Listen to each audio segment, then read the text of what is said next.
Quando si parla di pallavolo mestrino, si parla di una società che, per quanto riguarda il giovanile, a Padova è cresciuta negli ultimi anni nei numeri e nella qualità. Parliamo però del settore maschile, ripartito dopo la retrocessione dalla B2 dello scorso campionato. E la ricostruzione è partita in maniera tranquilla, insomma è uno sport, ci sta a perdere, ci sta comunque anche questo. Siamo ripartiti con il mister, con una campagna acquisti mirata comunque a cercare di valorizzare il nostro settore giovanile, questo è importantissimo. Attraverso Luca Barbiero esprimiamo comunque il settore giovanile che è uno fra i primi a Padova. Non per questo dimentichiamo anche il femminile, insomma abbiamo quest'anno la Serie C pari ai maschi e puntiamo a far bene anche lì, insomma, con Luca Zanon. La Serie C è partita molto bene, con 5 vittorie su 6 incontri. L'obiettivo è soltanto uno. L'unico obiettivo dichiarato è quello minimo, almeno il play-off, e ovviamente confidiamo nel fatto di non fare il play-off e di raggiungere la promozione direttamente. Ma quanto è cambiata la squadra dall'anno scorso? Sono rimasti 2 elementi dell'anno scorso e siamo riusciti ad integrare con un buon lavoro fatto nel settore giovanile 7 giovani che sono appunto saliti e di questo ne andiamo molto fieri. A proposito dell'organico, interviene anche il dirigente della C maschile Michele Turato. L'obiettivo minimo è quello di arrivare nelle prime 3, quindi di fare i playoff per provare a tornare in B dopo un anno non fortunato come quello dell'anno scorso. Noi pensiamo di aver allestito una buona squadra.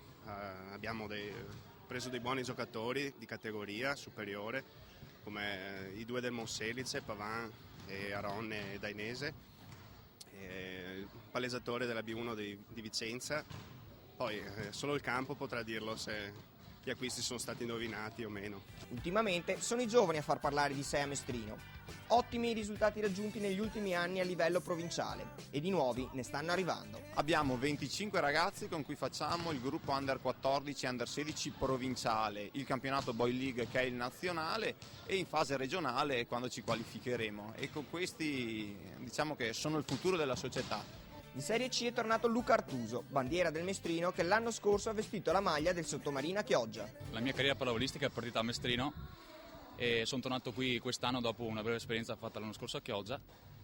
E niente, il gruppo sostanzialmente è formato sempre con gli stessi criteri, stessa mentalità della pallavolo mestrino, quindi quella di prima di tutto cercare delle persone in quanto tali, quindi formare un gruppo per poi cercare di metterli in campo e quindi a servizio della società per creare appunto un gruppo vincente e anche che collabori insomma tra di loro per formare appunto un buon sestetto per vincere il campionato. Insomma, questi sono gli obiettivi di quest'anno del Mestrino. La realtà maschile del Mestrino congloba circa 150 atleti suddivisi in 12 squadre. L'attività si svolge su 4 palestre diverse. Noi abbiamo impostato da anni il lavoro sul giovanile. Quest'anno abbiamo 2 persone che a tempo pieno fanno un progetto a scuola sia alle elementari che alle medie in un bacino che va da Grisignano, il Vicentino, a Rubano, quindi c'è un grosso bacino. Stiamo anche cercando di organizzare i giochi della gioventù per le scuole, quindi con dei piani altezza, con delle specie di stage da tenere per cercare di coinvolgere più ragazzi possibili.